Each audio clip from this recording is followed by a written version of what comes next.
Hello Capricorn, thank you for joining me for your weekly forecast for week commencing the 4th of June. The Sun and Mercury continue in a part of your horoscope that's to do with life's routines, the nitty-gritty details, anything to do with health and work and fitness and diet, and ensuring that your obligations are met. And if you do need to support some people in certain situations, be it at work or within your family or friendship circle, that you're doing so in a way which means you're being a good egg, but not an exhausted battery hen. But we've also got a load of energy going on this week in the part of your scope to do with how you think.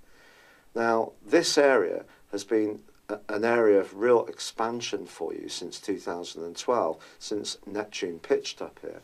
Neptune's the planet of dreams, but it's also the planet of imagination. It's also the planet of spirituality. And I think you may have enjoyed music, theatre, photography, film, even more during that period of time. Now this week, the moon is going to be going over Neptune. So a conversation you have with a neighbour or a sibling or someone in your community or someone you encounter on an everyday basis could take on an almost fated quality. But the thing is, Capricorn, is that Neptune and the moon are going to be squaring the sun. And that's going to be creating a certain tension and tautness. And as much as you may want to be very productive this week and make tangible improvements to how you approach things, do you know it may be a case that the harder you try, the less you will achieve. So I think it's going to be very important to understand that energy, physical energy, may be at a premium this week. Once you recognise that, you can narrow your focus and then just focus on the things that are absolutely essential. Because if you spread yourself too thinly, I do feel that you could end this week up feeling absolutely drained. But there's also another fascinating influence at play, and this involves Pluto in your sign since 2008. Pluto's the planet of transformation. It's the planet of power. It's also about money. It's about sex. And it's also about secrets. But it's in an opposition this week, still running on from last week, with Venus, the planet of attraction. Now, Venus in your 7th solar house is a wonderful location for this planet to be. It can generally create greater harmony, give and take, diplomacy, a sense of cooperation and collaboration.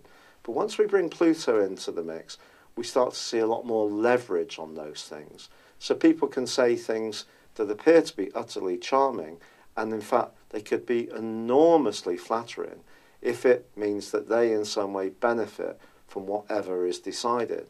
So whatever you're talking about on a basis of partnership, it could be around a business situation, it could be with a close friendship, or it could be in a romantic context, whether you're involved or you're single.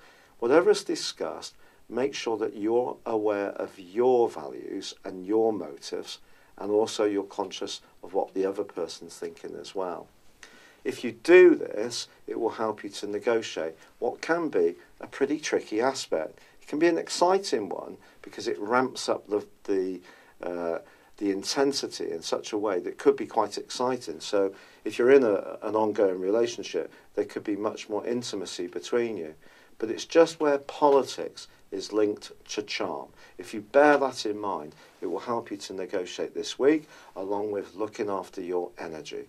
It's been a real pleasure being with you. Thank you for joining me. It's been a real pleasure being with you. I'd love it if you would like or comment on this video, or if you've yet to do so, subscribe to this channel. But for now, good luck and goodbye. Thank you for joining me. If you'd like to know more, please visit my website at www.patrickarundell.com or download my free app in iOS, Google or Facebook at www.horoscope-ace.com. Thanks and goodbye.